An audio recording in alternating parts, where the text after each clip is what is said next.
आज का हमारा जो टॉपिक है वो है मूल्यांकन। वैसे ये कॉमन टॉपिक है और सभी विषयों के अंदर चलता है और इसकी लगभग इसकी जो विषय वस्तु है वो एक जैसी है, लेकिन हम मूल्यांकन को हिंदी विषय के विशेष संदर्भ में समझने का प्रयास करेंगे। मूल्यांकन एक ऐसा शब्द है जिसको लेकर विद्यार्थियों के दिमाग के अंदर एक थोड़ी अस्पष्टता पाई जाती है। इसका कारण ये है कि कई ऐसे शब्द है जो मूल्यांकन से जुड़े हुए हैं।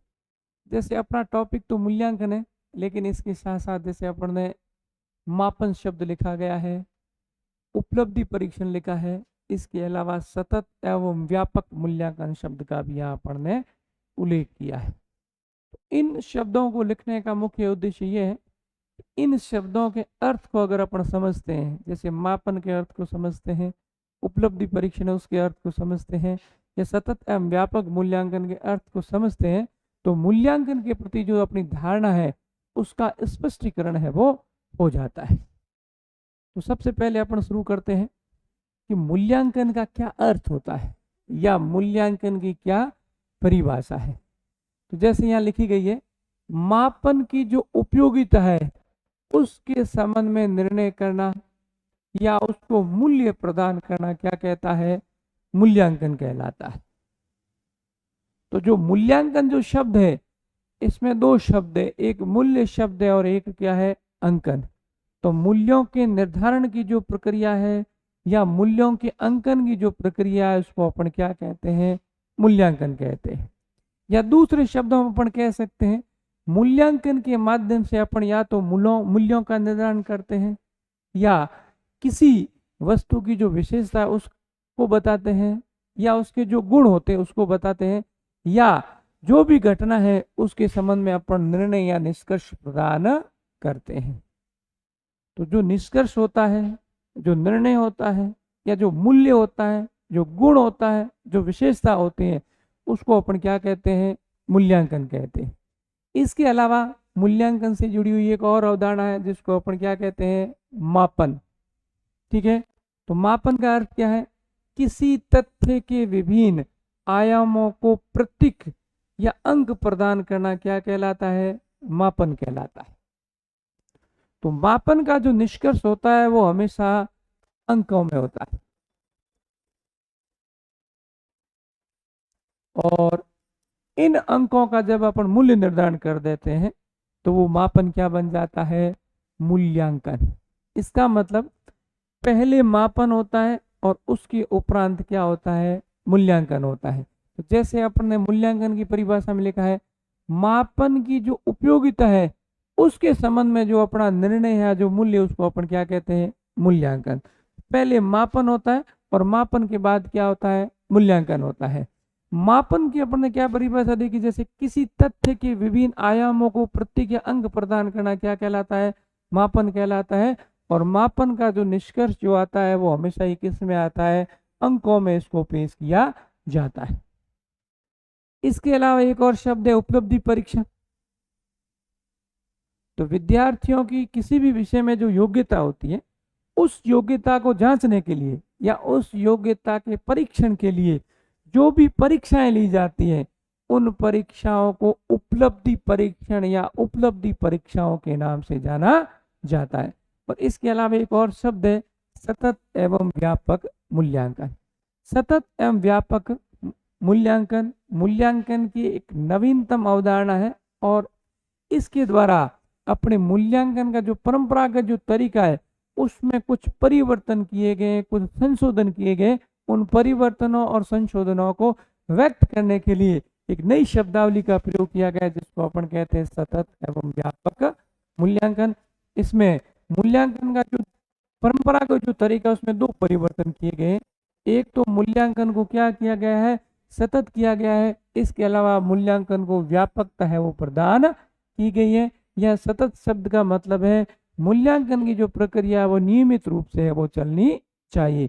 नियमित रूप से मूल्यांकन प्रक्रिया का मतलब है शिक्षण अधिगम की जो प्रक्रिया है, उस शिक्षण अधिगम की प्रक्रिया के साथ साथ मूल्यांकन की प्रक्रिया चलनी चाहिए। तो उसको अपन क्या कहते हैं, सतत कहते हैं। और शिक्षण अधिगम प्रक्रिया के साथ जो मूल्यांकन किया जाता है उसको कहा जाता है रचनात्मक मूल्यांकन। उसको क्या कहा जाता है, रचनात्मक मूल्यांकन। इसके अलावा परंपरागत रूप से अपन क्या करते थे, बालक की केवल जो शैक्षणिक जो उपलब्धियां थी उनका ही मूल्यांकन करते थे, उसकी गैर शैक्षणिक जो उपलब्धियां उसका मूल्यांकन है वो नहीं करते थे। तो यहाँ व्यापक का मतलब है बालक की शैक्षणिक उपलब्धियों के साथ साथ उसकी गैर शैक्षणिक उपलब्धियों का भी परीक्षण किया जाना चाहिए। तो सतत एवं व्यापक मूल्यांकन के माध्यम से मूल्यांकन की प्रक्रिया में दो नए तथ्य जोड़ दिए गए हैं। एक तथ्य यह है कि मूल्यांकन की जो प्रक्रिया है वो शिक्षण अधिगम प्रक्रिया के साथ चलनी चाहिए। इसके अलावा मूल्यांकन केवल शैक्षणिक उपलब्धियों का नहीं होना चाहिए, बल्कि उसके साथ साथ जो बालक की जो गैर शैक्षणिक जो उपलब्धियां है उनको भी मूल्यांकन में शामिल किया जाना चाहिए। ठीक है, ये कुछ तथ्य हैं जो मूल्यांकन से जुड़े हुए उसके संबंध में मैंने स्पष्टीकरण है वो किया है। एक उदाहरण मैं आपको बताता हूं और उस उदाहरण के माध्यम से भी अपन मूल्यांकन की जो प्रक्रिया है उसको समझ सकते हैं। देखो, विद्यार्थियों की विषय के प्रति जो भी समझ होती है या विषय के प्रति उनकी योग्यताएं होती है, उन योग्यताओं को जांचने के लिए समय समय पर परीक्षा का आयोजन किया जाता है। परीक्षा का मतलब एक टेस्ट लिया जाता है और उस टेस्ट के माध्यम से आपकी विषय के प्रति जो योग्यता है उसको जांचने का प्रयास किया जाता है। तो जो टेस्ट लिए जाते हैं या आपकी योग्यता को जांच करने के लिए जो परीक्षाएं जो आयोजित की जाते हैं, उन परीक्षाओं को अपन क्या कहते हैं, उपलब्धि परीक्षण। क्या कहते हैं, उपलब्धि परीक्षण। और परीक्षाओं में जो आपको अंक प्राप्त होते हैं उन अंकों को अपन क्या कहते हैं, मापन कहते हैं। क्या कहते हैं, मापन। फिर इन अंकों के आधार पर आपकी जो प्रगति है उस प्रगति के संबंध में हम मूल्यों का निर्धारण करते हैं और मूल्यों के निर्धारण की जो प्रक्रिया है उसको अपन क्या कहते हैं, मूल्यांकन कहते हैं। क्या कहते हैं, मूल्यांकन। तो अपन अगर कहें तो मूल्यांकन क्या है, मूल्यांकन मूल्यों के निर्धारण की प्रक्रिया है।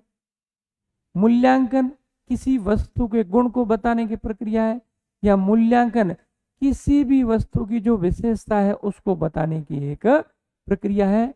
और इसको अपन मूल्यांकन को एक व्यापक प्रक्रिया भी है वो कह सकते हैं। और मूल्यांकन से पहले क्या किया जाता है, मापन। फिर मापन में जो आपको आंकड़े प्राप्त होते हैं उन आंकड़ों का विश्लेषण किया जाता है। विश्लेषण के बाद एक निष्कर्ष दिया जाता है, एक निर्णय दिया जाता है या किसी एक मूल्य का प्रतिपादन किया जाता है।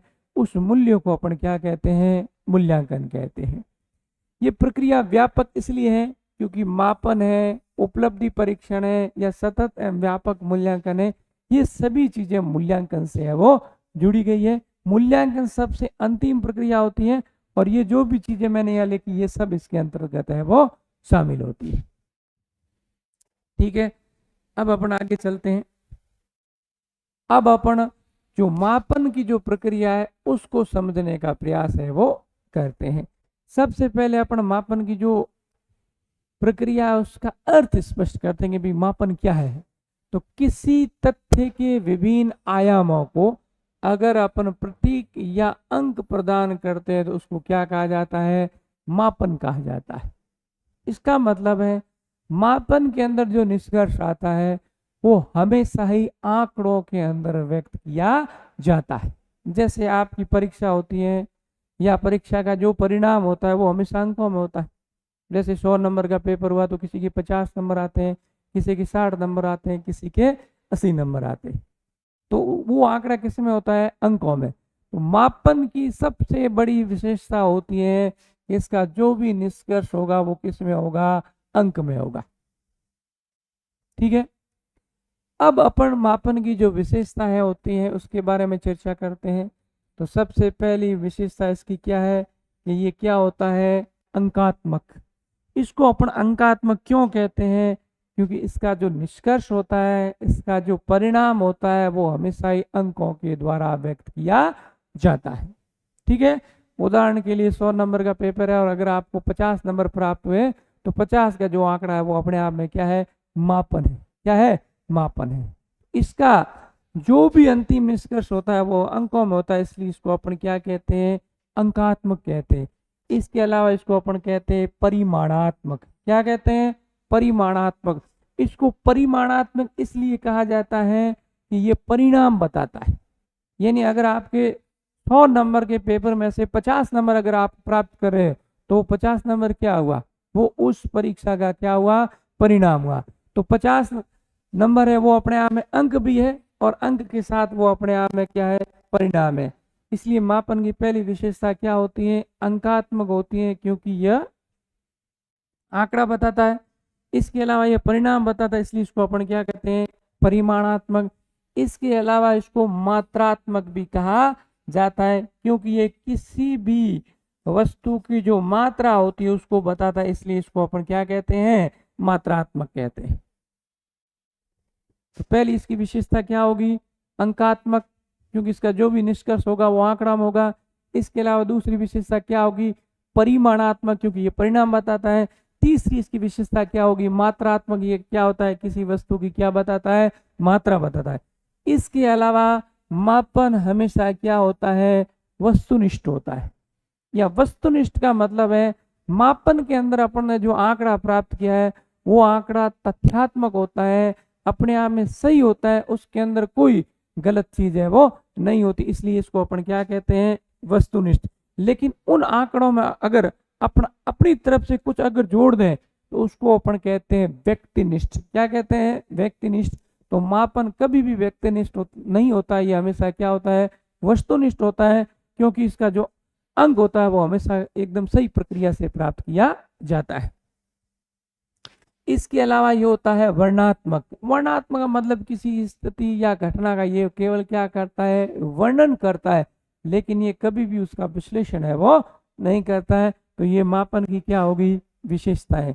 सबसे पहली विशेषता क्या है, अंकात्मक है, क्योंकि इसका निष्कर्ष किस में आता है, आंकड़ों में आता है। ये परिणाम बताता है, इसलिए ये क्या हो गया, परिमाणात्मक। ये मात्रा बताता है, इसलिए ये क्या हो गया, मात्रात्मक। इसके अलावा इसके जो निष्कर्ष होते हैं वो एकदम सही होते हैं, इसलिए ये क्या हो गया, वस्तुनिष्ठ। और इसके अलावा ये किसी भी स्थिति का क्या वर्णन करता है, इसलिए इसको अपन क्या कहते हैं, वर्णनात्मक कहते हैं। तो ये विशेषताएं किसकी होगी, मापन की। तो सबसे पहली विशेषता अंकात्मक, परिमाणात्मक, मात्रात्मक, वस्तुनिष्ठ और वर्णनात्मक। ठीक है। तो सबसे पहले अपन ने मापन की क्या की, परिभाषा। तो मापन के अंदर क्या होता है, किसी भी तथ्य की जो अलग अलग आयाम होते हैं उनको या तो प्रतीक प्रदान किया जाता है या उसको अंक है वो प्रदान किया जाता है। उसके बाद अपन ने इसकी विशेषताएं देखी, ये अंकात्मक है, ये परिमाणात्मक है, ये मात्रात्मक है, ये वस्तुनिष्ठ है। इसके अलावा ये क्या है, वर्णनात्मक है। ठीक है। अंकात्मक क्यों है, क्योंकि आंकड़ा बताता है। परिमाणात्मक क्यों है, क्योंकि ये परिणाम बताता है। मात्रात्मक क्यों है, क्योंकि किसी वस्तु की क्या बताता है, मात्रा बताता है। इसके अलावा यह वस्तुनिष्ठ होता है। और इसके अलावा अंतिम इसकी विशेषता क्या होती है, वर्णनात्मक, यानी किसी भी स्थिति का ये क्या करता है, वर्णन करता है, लेकिन उसका विश्लेषण है वो नहीं करता है। तो ये इसकी क्या होगी, विशेषताएं। फिर नेक्स्ट, अब मापन की जो विशेषता है उसको थोड़ा अपन ने विस्तृत रूप से लिखा है और इनको विस्तृत रूप से समझने का प्रयास करेंगे। वैसे पहले जो मैंने संक्षिप्त रूप से बताई वही है।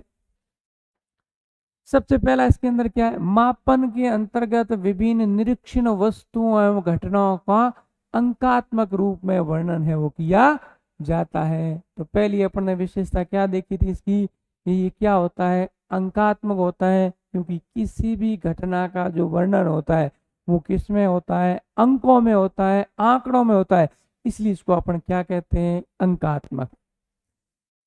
किसी वस्तु या व्यक्ति के गुण तथा विशेषताओं को परिमाणात्मक रूप में ये क्या करता है, प्रकट करता है। ये हमेशा परिणाम बताता है, लेकिन गुण या जो विशेषता होती है ये बताने का काम मूल्यांकन का होता है। ध्यान रखना, मापन गुण नहीं बताता है, विशेषता नहीं बताता है, ये केवल इनका क्या बताता है, परिणाम। फिर परिणाम के आधार पर हम मूल्यांकन के अंतर्गत गुण और विशेषताओं का निर्धारण करते हैं। इसका मतलब मापन केवल आपको परिणाम देगा। अब उस परिणाम की सार्थकता क्या है, उसकी विशेषता क्या है, उसकी गुण क्या है, इसका वर्णन नहीं करता है। किसी भी परिणाम की सार्थकता क्या है, उसका गुण क्या है, उसकी विशेषता क्या है, ये सब निर्धारण मूल्यांकन में होता है। इसलिए मापन का जो अगला जो चरण है उसको अपन क्या कहते हैं, मूल्यांकन कहते हैं। मूल्यांकन क्या करता है, किसी भी परिणाम का गुणात्मक रूप में वर्णन करता है या मूल्यात्मक रूप में वर्णन करता है या उसकी विशेषताएं बताता है या उसके संबंध में अपना कोई निष्कर्ष है वो प्रदान करता है। तो ये ध्यान रखना, गुण और विशेषता ये मापन के लक्षण नहीं है, ये लक्षण किसके हैं, ये मूल्यांकन के। इसका लक्षण क्या है, परिमाणात्मक है। क्या है, परिमाणात्मक। मापन किसी वस्तु को मात्रा के रूप में प्रकट करता है, इसलिए ये क्या हो गया, मात्रात्मक हो गया। और मापन का हमेशा आंकड़ा प्रतिशत के रूप में प्राप्त होता है, मात्रा के रूप में प्राप्त होता है, अंकों के रूप में प्राप्त होता है, मध्यमान के रूप में प्राप्त होता है या औसत के द्वारा इसको प्राप्त किया जाता है। तो अपने पहली इसकी विशेषता पढ़ी, ये क्या होता है, अंकात्मक होता है। इसलिए या तो ये प्रतिशत बताता है, मात्रा बताता है, अंक बताता है, मध्यमान बताता है या औसत है वो बताता है। इसके अलावा मापन क्या होता है, वस्तुनिष्ठ होता है। मापन किसी स्थिति का वर्णन करता है, इसलिए वर्णन करता है, न कि उसकी विशेषता है वो बताता है। वर्णन करता है इसलिए ये क्या हो गया, वर्णात्मक। लेकिन विशेषता है वो मापन नहीं बताता है। विशेषता कौन बताता है, मूल्यांकन बताता है। कौन बताता है, मूल्यांकन। मापन से किसी वस्तु की विशेषता, मूल्य, गुणों का निर्धारण नहीं किया जाता है। किसी वस्तु की विशेषता बतानी है या उसके मूल्यों का निर्धारण करना है या गुणों का निर्धारण करना है, ये मापन के अंतर्गत नहीं होता। ये किसके अंतर होता है, ये मूल्यांकन के अंतर्गत होता है। तो विशेषता बताना, मूल्य निर्धारित करना, गुण निर्धारित करना, ये किसके कार्य हैं, ये किसके हैं, मूल्यांकन के। ठीक है, तो ये मापन की क्या होगी, विशेषताएं होगी। तो पहली विशेषता क्या है, अंकात्मक है। दूसरी विशेषता क्या है, परिमाणात्मक है। तीसरी विशेषता क्या है, वर्णात्मक है। चौथी विशेषता क्या है, वस्तुनिष्ठ। इसके अलावा पांचवी विशेषता क्या है, मात्रात्मक है। लेकिन किसी विशेषता को निर्धारित करना है, मूल्यों को निर्धारित करना है या गुणों को निर्धारण करना है, ये क्रिया किससे जुड़ी हुई है, ये क्रिया मूल्यांकन से जुड़ी हुई है। अब बढ़ा के चलते हैं। अब अपना मूल टॉपिक आता है मूल्यांकन। तो मापन अपन इसलिए पढ़ते हैं कि मूल्यांकन के प्रति अपनी जो धारणा है वो एकदम क्लियर हो जाए, इसलिए अपन ने मापन पढ़ा। और इसलिए भी पढ़ना जरूरी है कि पहले मापन होता है और उसके उपरांत मूल्यांकन होता है। तो मापन और मूल्यांकन की जो प्रक्रिया है वो एक दूसरे से जुड़ी हुई है। इन्हें अपन कह सकते हैं एक सिक्के के दो पहलू। अगर मापन नहीं है तो फिर मूल्यांकन नहीं, क्योंकि मूल्यांकन में अपन क्या करते हैं, निष्कर्ष देते हैं,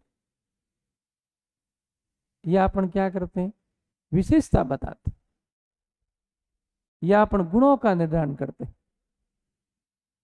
या अपन मूल्य देते।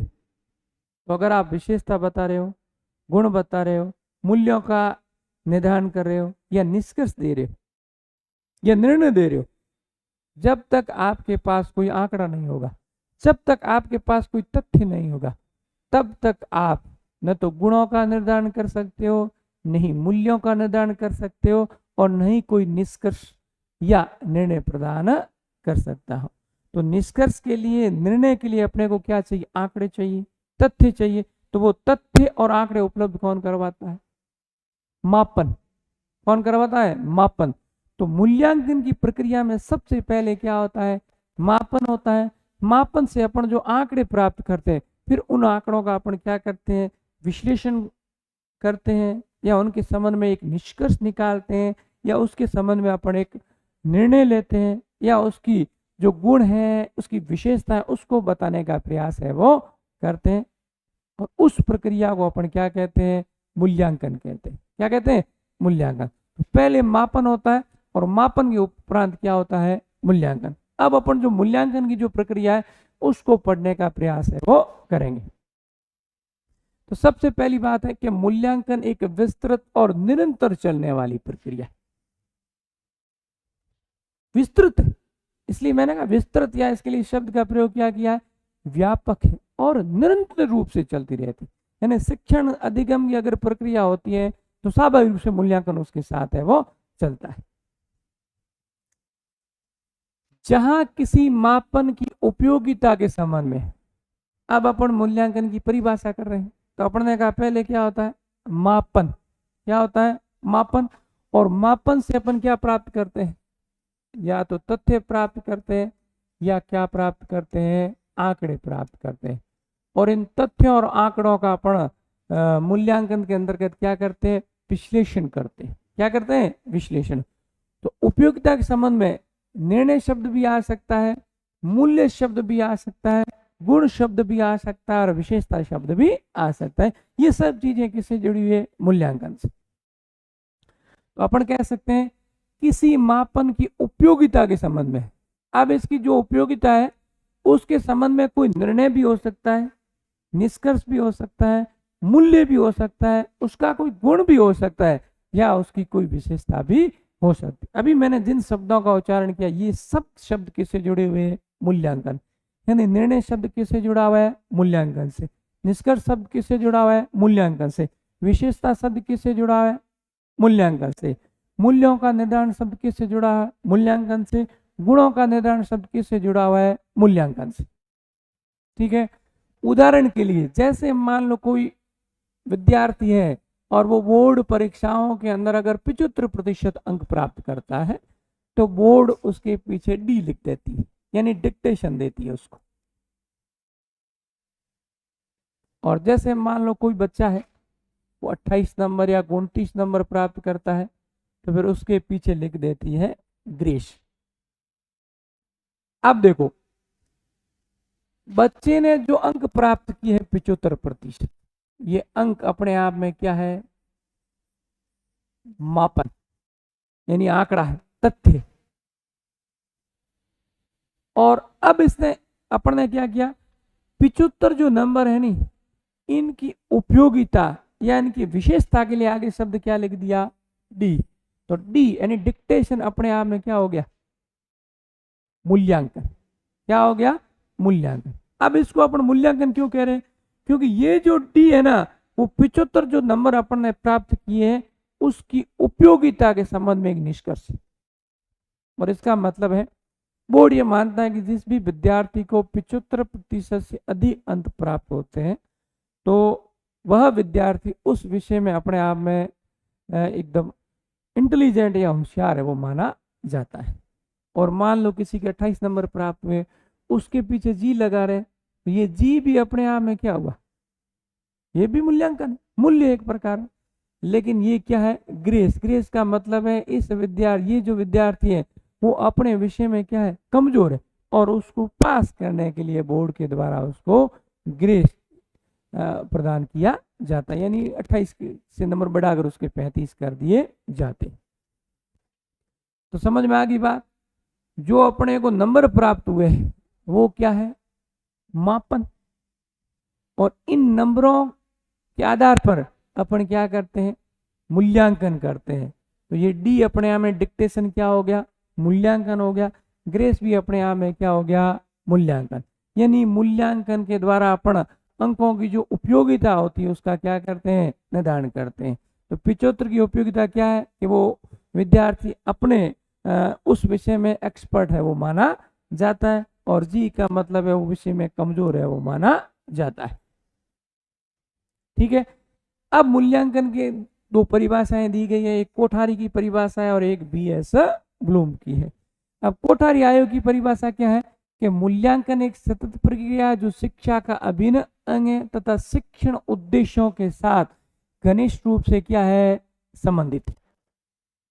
इसके अलावा बीएस ब्लूम की परिभाषा क्या है, मूल्यांकन योग्यता नियंत्रण की व्यवस्था है जिसमें शिक्षण एवं अधिगम प्रक्रिया की प्रभावशीलता की जांच है वो की जाती। ठीक है। तो मूल्यांकन की परिभाषा हो गई। मूल्यांकन क्या है? मापन है। उस मापन की जो उपयोगिता है, उसका गुण, विशेषता, निष्कर्ष या निर्णय जो होता है उसको अपन क्या कहते हैं? मूल्यांकन कहते हैं। फिर आगे चलते हैं नेक्स्ट। अब अपन मापन और मूल्यांकन की जो प्रक्रिया उसमें जो अंतर है उस अंतर को समझने का प्रयास करेंगे।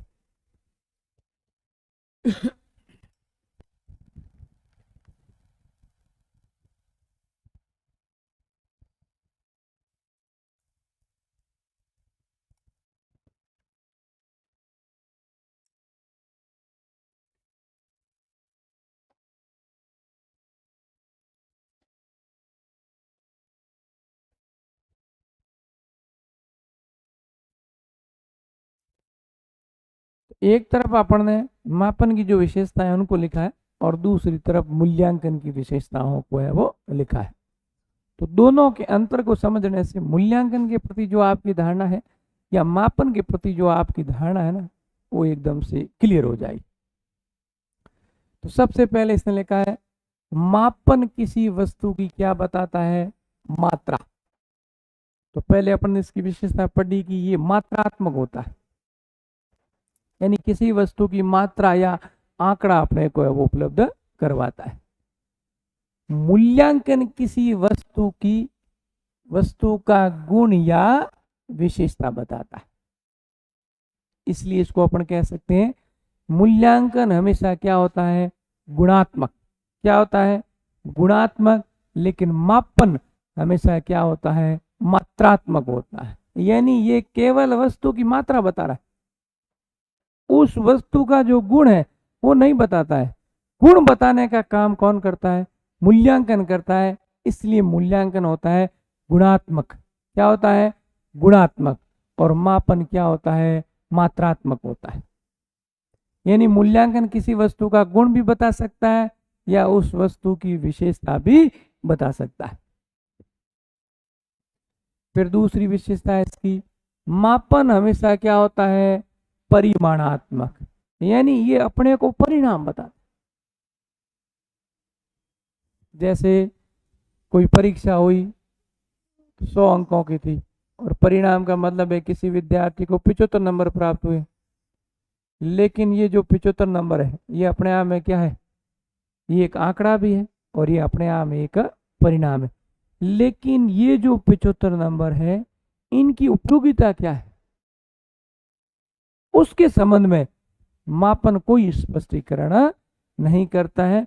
इसकी जो उपयोगिता है उसको कौन स्पष्ट करेगा? मूल्यांकन करेगा।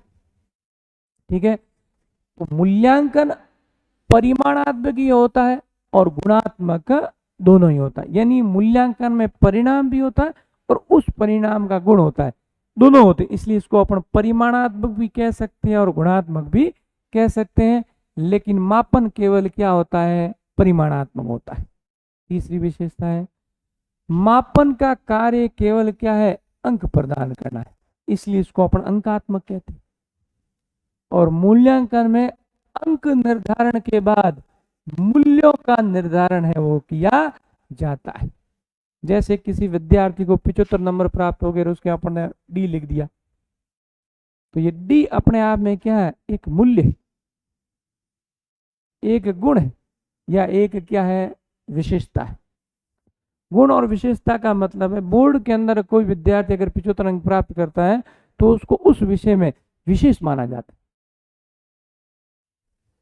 ये केवल अंक पर मापन केवल क्या है? अंक प्रदान करता है और मूल्यांकन क्या करता है? अंकों के निर्धारण के बाद उसके संबंध में मूल्यों का निर्धारण करता है। मापन में केवल संख्यात्मक व्याख्या संभव है, मूल्यांकन में संख्यात्मक एवं वर्णात्मक व्याख्या है वो की जा सकती है। इसमें संख्यात्मक आंकड़े भी होते हैं और इसमें वर्णात्मक आंकड़े भी होते हैं। मापन का क्षेत्र क्या है? सीमित है और मूल्यांकन का क्षेत्र क्या है? व्यापक। सीमित इसलिए है कि पहले मापन होता है, उसके बाद क्या होता है? मूल्यांकन होता है। तो मूल्यांकन क्या हो गई? व्यापक प्रक्रिया हो गई और मापन अपने आप में क्या हो गई? एक सीमित प्रक्रिया है वो हो गई। अब अपन पढ़ेंगे मूल्यांकन के उद्देश्य क्या है। उद्देश्यों के माध्यम से अपना मूल्यांकन की अवधारणा को और स्पष्ट करने का प्रयास करेंगे। अब इसमें सबसे पहली चीज जो समझनी है, अपन क्या सोचते हैं आपकी जो परीक्षाएं होती हैं, टेस्ट होते हैं, जो एग्जाम होते हैं, उन्हीं को अपन मूल्यांकन मानते हैं। ये मूल्यांकन के प्रति अपनी केवल एक एक सीमित धारणा है, या अपन मूल्यांकन के केवल एक पक्ष के बारे में जानते हैं। जैसा कि मैं शुरू में कहा है, मूल्यांकन एक व्यापक प्रक्रिया है। इसमें जो आपकी परीक्षा आयोजित होती है, आपके टेस्ट, वो भी इसमें शामिल होते हैं, लेकिन केवल वो नहीं है। पूरी की पूरी जो शिक्षा की जो प्रक्रिया होती है, जिसमें शैक्षणिक उद्देश्य होते हैं, शिक्षण अधिगम की प्रक्रिया होती है, या मूल्यांकन के उपकरण होते हैं, वो सब शामिल है। यानी जब कोई परीक्षा होती है, या कोई टेस्ट लिया जाता है, या कोई एग्जाम जो लिया जाता है, वो केवल विद्यार्थियों की योग्यताओं की जांच नहीं करता है। उनकी योग्यताओं की जांच के साथ साथ आपकी शिक्षा के जो उद्देश्य निर्धारित किए गए, उन उद्देश्यों की भी जांच करता है। शिक्षण अधिगम की जो प्रक्रिया है, और उस प्रक्रिया के अंदर जो भी शिक्षण अधिगम प्रक्रिया के तहत जिन भी साधनों का प्रयोग किया गया, उनकी भी जांच की जाती। मूल्यांकन के जो उपकरण है, उनकी भी जांच की जाती। आपका जो पाठ्यक्रम है, उसकी भी क्या है, जांच की जाती। इसलिए अपन कहते हैं मूल्यांकन क्या है, एक व्यापक प्रक्रिया है। क्या है, व्यापक प्रक्रिया, और शिक्षा से जुड़ी हुई समस्त गतिविधियां मूल्यांकन के क्षेत्र के अंतर्गत है, वो आती है। अब इसके उद्देश्यों को अगर अपन समझे, तो मूल्यांकन का उद्देश्य शिक्षा के उद्देश्यों को क्या करना, स्पष्ट करना, और उनकी उपयुक्तता की क्या करना, जांच करना। वैसे जो मूल्यांकन की जो प्रक्रिया है, उसके 3 चरण होते हैं। सबसे पहले अपन क्या करते हैं, शिक्षण के जो उद्देश्य है उनको स्पष्ट करते हैं। फिर शिक्षण अधिगम प्रक्रिया होती है, और उसके बाद मूल्यांकन के क्या होते हैं, उपकरण होते हैं। तो शिक्षण के जो उद्देश्य होते हैं ना, उन उद्देश्यों को स्पष्ट करना, ये भी मूल्यांकन का क्या है, उद्देश्य है। फिर उनकी उपयुक्तता की जांच करना भी इनका क्या है, उद्देश्य। फिर देखो, शिक्षक इसकी शिक्षण पद्धति, पाठ्यक्रम तथा अन्य शैक्षणिक साधनों की उपयुक्तता की क्या करना, जांच करना। यानी मूल्यांकन केवल शिक्षार्थी का नहीं होता है, मूल्यांकन शिक्षण उद्देश्यों का भी होता है, मूल्यांकन शिक्षक का भी होता है, शिक्षण की जो पद्धति उसने उपयोग की, उस शिक्षण पद्धति का भी होता है, अपनी जो पाठ्य वस्तु है, जो पाठ्यक्रम है, उसका भी मूल्यांकन होता है, और अन्य जो भी शैक्षिक साधन होते हैं, उनकी उपयुक्तता की भी जांच है वो की जाती है। फिर नेक्स्ट है, बालक के अपेक्षित व्यवहार परिवर्तन का पता लगाना। यानी शिक्षण अधिगम प्रक्रिया के माध्यम से बालक के व्यवहार में क्या परिवर्तन हुआ है, उसका भी पता लगाया जाता है, और इसकी जांच के लिए अलग अलग प्रकार की परीक्षाओं का आयोजन किया जाता है। अब अमूमन अपने जो मूल्यांकन की धारणा वो क्या है, अपन जो परीक्षा से जुड़ी हुई जो गतिविधियां, उसी को मूल्यांकन मानते। ये मूल्यांकन का केवल एक पक्ष, इसका एक अंग या भाग है, ये अपने आप में मूल्यांकन नहीं। इसलिए मूल्यांकन क्या है, व्यापक। यानी इसकी शुरुआत कहां से होती है, शिक्षा के जो उद्देश्य हैं, उन उद्देश्यों को स्पष्ट करना, उनकी तक जांच करना, वहां से शुरू होते हैं। फिर अपन शिक्षक, शिक्षण पद्धति, पाठ्यक्रम, जितनी भी शैक्षिक गतिविधियां, उन सब की क्या करते हैं, जांच करते हैं। इसके अलावा बालकों का वर्गीकरण करना। वर्गीकरण का मतलब जो बालकों को सिखाया गया है, उसको लेकर बालकों का परफॉर्मेंस कैसा है। कुछ बच्चे होशियार होते हैं, कुछ थोड़े कमजोर होते हैं, कोई बहुत ज्यादा कमजोर है वो होते हैं। इसके अलावा बालक के सर्वांगीण विकास हेतु गति प्रदान करना, ये समस्त विद्यालय कार्यक्रमों का क्या करता है, मूल्यांकन करता है, और ये पाठ्यक्रम या विषय वस्तु में परिमार्जन कर उसमें सुधार भी है वो लाता है। तो उद्देश्यों के विश्लेषण से ये स्पष्ट होता है कि मूल्यांकन एक क्या है, व्यापक प्रक्रिया है। क्या है, व्यापक प्रक्रिया है। और व्यापक प्रक्रिया का मतलब है शिक्षण से जुड़ी हुई समस्त जो गतिविधियां होती हैं वो मूल्यांकन के क्षेत्र में क्या होती हैं, शामिल होती है। क्लियर हो गया? तो मैं दोबारा स्पष्ट कर दूं कि मूल्यांकन के जो उद्देश्य हैं वो क्या है, व्यापक हैं। इसमें शिक्षा के जो उद्देश्य होते हैं वो भी इसमें आ जाते हैं, शिक्षण की पद्धति, पाठ्यक्रम, शिक्षार्थी। इसके अलावा शिक्षा से जुड़े हुए समस्त साधन जो प्रत्यक्ष अप्रत्यक्ष रूप से शिक्षण अधिगम की प्रक्रिया से जुड़े होते हैं, उन सब का मूल्यांकन है वो किया जाता है। इसलिए हम कई बार देखते हैं समय समय पर सरकार के द्वारा जो पाठ्यक्रम है उसको बदला जाता है, या उसमें कुछ नए टॉपिक जोड़े जाते हैं, या कुछ टॉपिकों को क्या किया जाता है, कम किया जाता है। ऐसा इसलिए किया जाता है कि कई बार कई ऐसे टॉपिक जुड़ जाते हैं जिनकी उपयोगिता या तो समय के साथ खत्म हो जाती है, या जो टॉपिक होते हैं वो जटिल होते हैं, विद्यार्थियों के स्तर के नहीं होते हैं, तो बाद में जब उनकी जांच की जाती है या उनका मूल्यांकन किया जाता है, अगर वो उपयोगी नहीं लगते तो उसमें परिवर्तन कर दिया जाता है। इसके अलावा समय के अनुसार भी विषय है, उसकी जो आवश्यकता है उसमें परिवर्तन होता है, तो उस कारण भी उसमें परिवर्तन है वो किया जाता है। तो ये मूल्यांकन के क्या हो गए, उद्देश्य हो गए।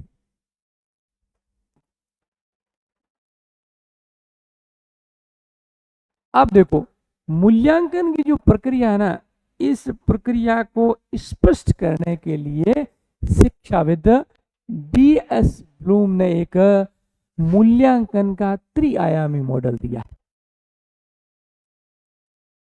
यानी बीएस ब्लूम ये मानते हैं कि जो मूल्यांकन की जो प्रक्रिया है उसके तीन आयाम,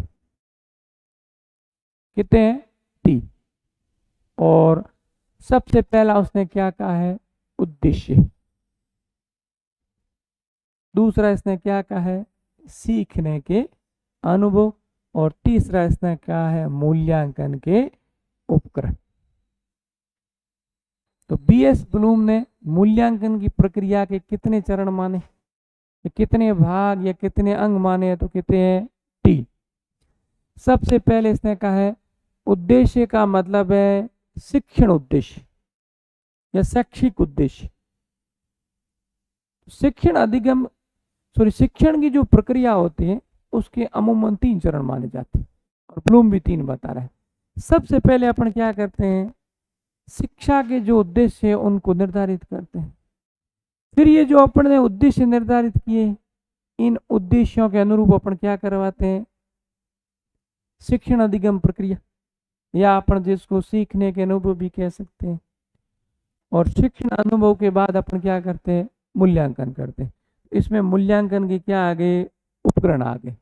इसको लेकर कई परीक्षाओं के अंदर प्रश्न पूछा भी जाता है कि बीएस ब्लूम ने शिक्षण जो प्रक्रिया उसके कितने भाग या अंग बताए, तो कितने हैं, तीन।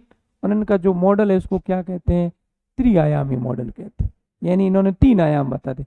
सबसे पहला क्या है, शिक्षण उद्देश्य। दूसरा है शिक्षण अधिगम या सीखने के अनुभव। और तीसरा है मूल्यांकन के उपकरण। अब इनको थोड़ा अपन स्पष्ट करेंगे, ठीक है। तो शैक्षिक मूल्यांकन की अगर अपन प्रक्रिया करें, या बीएस ब्लूम की अगर बात करें, तो ब्लूम ने इसके कितने भाग बताए हैं, तीन। सबसे पहले इसने क्या बताया है, शिक्षण के उद्देश्यों का निर्धारण करना। यानी अपनी जो शिक्षण की जो प्रक्रिया है उसमें सबसे पहले अपन क्या करते हैं, शिक्षण के उद्देश्यों का क्या करते हैं, निर्धारण करते हैं, ठीक है। तो मूल्यांकन के प्रथम चरण में सामान्य एवं विशिष्ट उद्देश्यों को क्या किया जाता है, निर्धारित किया जाता है। तो बीएस ब्लूम के अनुसार शैक्षिक मूल्यांकन की जो प्रक्रिया है उसका जो पहला जो चरण है वो क्या है, शिक्षण के उद्देश्यों का निर्धारण। फिर अपन जो उद्देश्य निर्धारित करते हैं, इन उद्देश्यों को प्राप्त करने के लिए अपन क्या करते हैं, शिक्षण अधिगम। क्या करते हैं, शिक्षण अधिगम।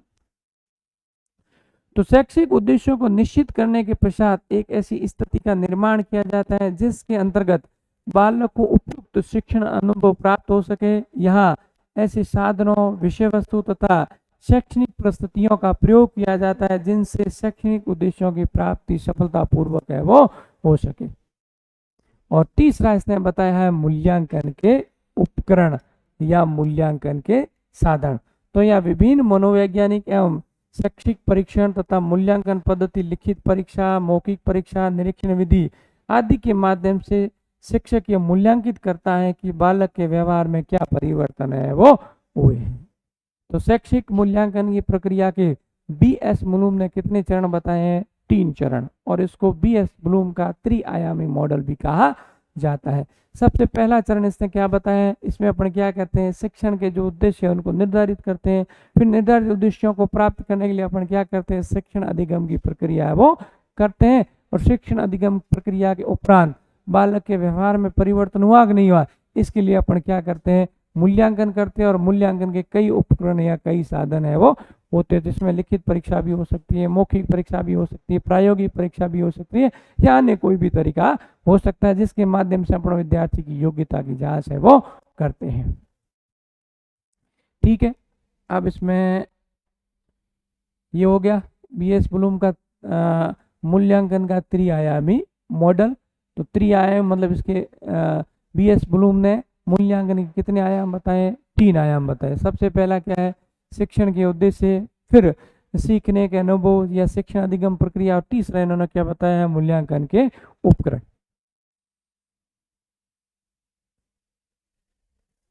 अब अपन पढ़ेंगे अच्छी परीक्षा या उद्देश्यनिष्ठ मूल्यांकन की विशेषताएं। एक प्रश्न अच्छे मूल्यांकन की विशेषताओं में से पूछा जाता है। अब विशेषताओं का मतलब है या तो ये जो विशेषताएं लिखी गई है इनको लिखा जाता है और प्रश्न बनाया जाता है, या ये जो विशेषता है इनकी परिभाषा पूछते हैं। एक तो अपने को इसकी जो 10 विशेषता है इनको याद करना पड़ेगा, और प्रत्येक जो विशेषता है उसका क्या अर्थ है उसको भी समझने का प्रयास करना पड़ेगा। ठीक है, तो अच्छी परीक्षा या उद्देश्यनिष्ठ मूल्यांकन की विशेषता क्या है? सबसे पहली इसने विशेषता बताई है वैधता या प्रामाणिकता। यानी अपन ने जो मूल्यांकन किया है या मूल्यांकन का अपना जो तरीका है उसकी सबसे पहली विशेषता होनी चाहिए कि वो वैध होना चाहिए या प्रामाणिक होना चाहिए। या वैधता का क्या मतलब है? तो यह वैधता के 2 अर्थ। पहला, आप जो मूल्यांकन की जो प्रक्रिया अपना रहे हो या मूल्यांकन के लिए जो आप परीक्षा आयोजित कर रहे हो, उस परीक्षा का जो पेपर है वो आपके पाठ्यक्रम पर आधारित होना चाहिए। अगर वो प्रश्न पत्र पाठ्यक्रम पर आधारित है, यानी प्रश्न पत्र का जो निर्माण है वो आपके पाठ्यक्रम में से किया गया है, तो उसको अपन कहते हैं वैध या वैधता या प्रामाणिकता। एक तो वो पाठ्यक्रम के अनुसार होना चाहिए, और दूसरा अपन ने जो शिक्षण के जो उद्देश्य निर्धारित किए गए उन उद्देश्यों की पूर्ति में भी वो क्या होना चाहिए, सहायक होना चाहिए।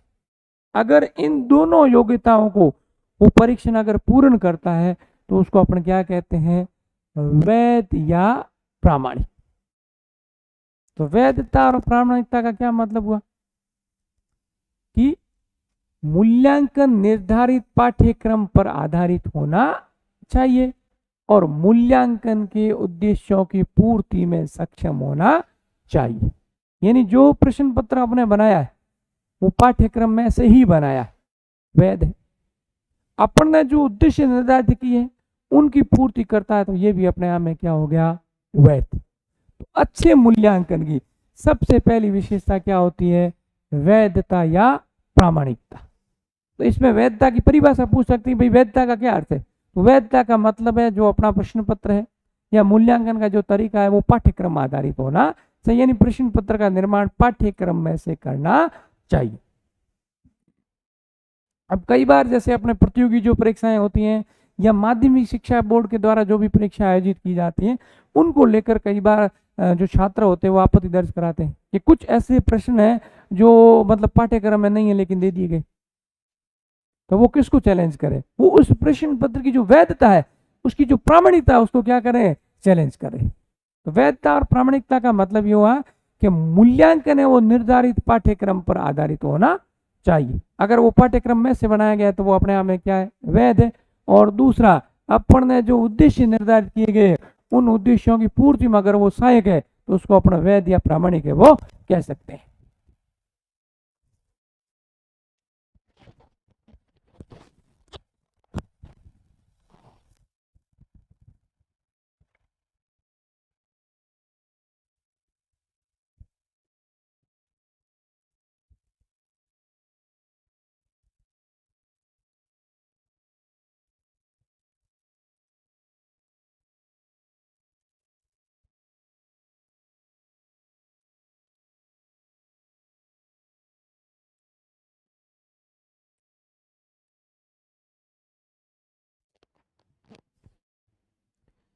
दूसरी इसकी विशेषता है विश्वसनीयता। विश्वसनीयता का मतलब होता है, जैसे मान लो कोई एक टीचर किसी कॉपी को चेक करता है और उसको अंक प्रदान करता है, और मान लो कोई दूसरा टीचर है वो भी उस कॉपी को चेक करता है और अंक प्रदान करता है। अगर दोनों के अंक समान तो वो क्या होगा? विश्वसनीय। और अगर अंतर है तो फिर वो विश्वसनीय नहीं होता। तो विश्वसनीयता का मतलब होता है कि जो मूल्यांकन किया जाता है और मूल्यांकन के बाद जो अंक प्रदान किए जाते हैं, अगर अलग अलग एक्सपर्ट उसको जांचते हैं और जांचने के बाद अगर समान अंक दे रहे तो उसको अपन क्या कहते हैं? विश्वसनीय। लेकिन उसमें अगर समानता नहीं है तो उसको अपन विश्वसनीय नहीं कह सकते। लेकिन इसमें ध्यान रखना, निम्नात्मक जो परीक्षाएं होती है उनमें विश्वसनीयता है वो कम पाई जाती है, जबकि वस्तुनिष्ठ जो परीक्षा है उसमें विश्वसनीयता है वो अधिक पाई जाती है। यानी निम्नात्मक जो परीक्षाएं होती है उसमें एक टीचर अगर को भी चेक करता है और दूसरा चेक करता है, अंकों में अंतर आएगा। लेकिन वस्तुनिष्ठ परीक्षाओं में ऐसा नहीं होता, क्योंकि वस्तुनिष्ठ परीक्षाओं में उत्तर क्या होता है? निश्चित होता, इसलिए उसमें अंतर नहीं आता है। इसलिए निम्नात्मक परीक्षाओं की अपेक्षा वस्तुनिष्ठ जो परीक्षाएं होती है उसमें वस्तुनिष्ठता या विश्वसनीयता अधिक है वो पाई जाती है। फिर तीसरी है वस्तुनिष्ठता।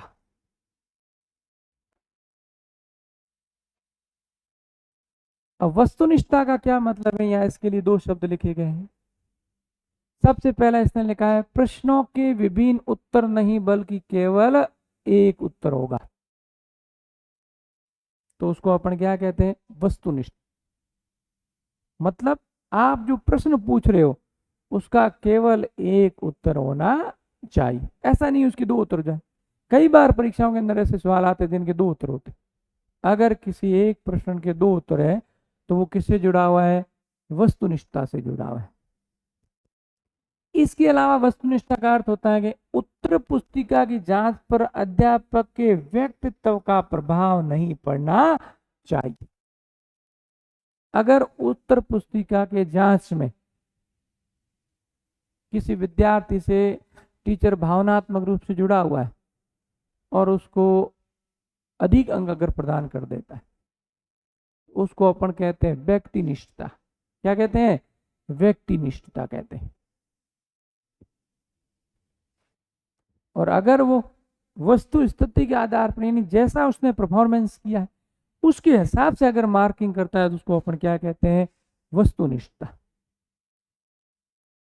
तो वस्तुनिष्ठता का मतलब है शिक्षक का जो कार्य है मूल्यांकन का, जब वो काम करता है उस पर उसकी भावनाओं का प्रभाव नहीं पड़ता है तो उसको अपन कहते हैं वस्तुनिष्ठता। अगर उसकी भावनाओं का प्रभाव पड़ता है तो उसको अपन क्या कहते हैं? व्यक्तिनिष्ठता। तो व्यक्ति जो निष्ठता है ना वो अच्छे मूल्यांकन की विशेषता नहीं है बल्कि उसका क्या है? दोष। तो ध्यान रखना, इसकी जब भी विशेषताएं पूछते हैं तो कई बार वस्तुनिष्ठ शब्द नहीं लिखते हैं, उसकी जगह क्या लिख देते हैं? व्यक्तिनिष्ठ लिख देते हैं। क्योंकि व्यक्तिनिष्ठता अच्छे मूल्यांकन की विशेषता नहीं है, क्या है इसका अवगुण या इसका क्या है दोष है। अच्छे मूल्यांकन की विशेषता क्या है कि वो मूल्यांकन क्या होना चाहिए वस्तुनिष्ठ। फिर चौथी इसने बताया है विभेदीकरण। विभेदीकरण का मतलब है मूल्यांकन का जो पत्र होता है यानी जो भी अपना एग्जाम लेते हैं उसको इस हिसाब से निर्मित किया जाना चाहिए कि वो सभी प्रकार की कैटेगरी के जो बच्चे हैं उनके लिए क्या हो उपयोगी हो। क्योंकि परीक्षा देने वाले जो बच्चे उसमें कमजोर भी होते हैं, कुछ शैक्षणिक रूप से मजबूत बच्चे भी होते हैं और कई बहुत अधिक इंटेलिजेंट बच्चे भी होते हैं। तो जब भी प्रश्न पत्र का जब निर्माण किया जाता है तो उसमें इस बात का ध्यान रखा जाता है कि कमजोर बच्चे होते हैं उनके लिए भी उसमें प्रश्न होते हैं, जो मध्यम स्तर के होते हैं उनके लिए भी उसमें कोई विशेष प्रकार के प्रश्न होते हैं और जो सबसे इंटेलिजेंट होते हैं उनके लिए भी कुछ विशेष प्रश्न है वो रखे जाते हैं। इसको अपन कहते हैं विभेदीकरण। पांचवी विशेषता है समग्रता या व्यापकता, मतलब परीक्षा में दिए गए प्रश्न संपूर्ण पाठ्यक्रम से संबंधित होने चाहिए। यानी शिक्षक को इस बात का ध्यान रखना चाहिए कि प्रश्न पत्र निर्माण के समय पूरे पाठ्यक्रम को है वो टच किया जाए। उद्देश्य निष्ठा यानी मूल्यांकन पत्र निर्धारित उद्देश्यों पर आधारित होना चाहिए। व्यवहारिकता यानी मूल्यांकन औपचारिक शिक्षा प्रक्रिया पर आधारित होना चाहिए। इसके अलावा क्रमबद्धता या तारतम्यता है, मानकीकृत, मितव्ययिता और व्यापक, ये सब किसी विशेषता हो गई अच्छे मूल्यांकन की क्या होगी विशेषता होगी। एक बार पुनः अपन देख सकते हैं कि अच्छे मूल्यांकन की क्या क्या विशेषता है। सबसे पहली इसकी विशेषता क्या होनी चाहिए, मूल्यांकन क्या होना चाहिए वैध या प्रामाणिक। दूसरी विशेषता क्या है कि वो विश्वसनीय होना चाहिए। तीसरी क्या है वस्तुनिष्ठ होना चाहिए। चौथी क्या है विभेदीकरण। पांचवी क्या है समग्रता या व्यापकता। छठी क्या है उद्देश्य निष्ठा। सातवीं क्या है व्यवहारिकता। आठवीं क्या है तारतम्यता या क्रमबद्धता। और नवीं क्या है मानकीकृत। दसवीं क्या है मितव्ययिता और व्यापकता। तो ये होगी अच्छे मूल्यांकन की विशेषता। और ये व्यक्ति निष्ठा है वो अच्छे मूल्यांकन की विशेषता नहीं है बल्कि इसका क्या है अवगुण है या इसका क्या है दोष। तो ये कई बार एग्जाम के अंदर है वो पूछा जाता है। वस्तुनिष्ठ शब्द नहीं लिखता है, वहां पर क्या लिख देता है व्यक्तिनिष्ठ। तो व्यक्तिनिष्ठता इसका क्या है अवगुण या इसका क्या है दोष।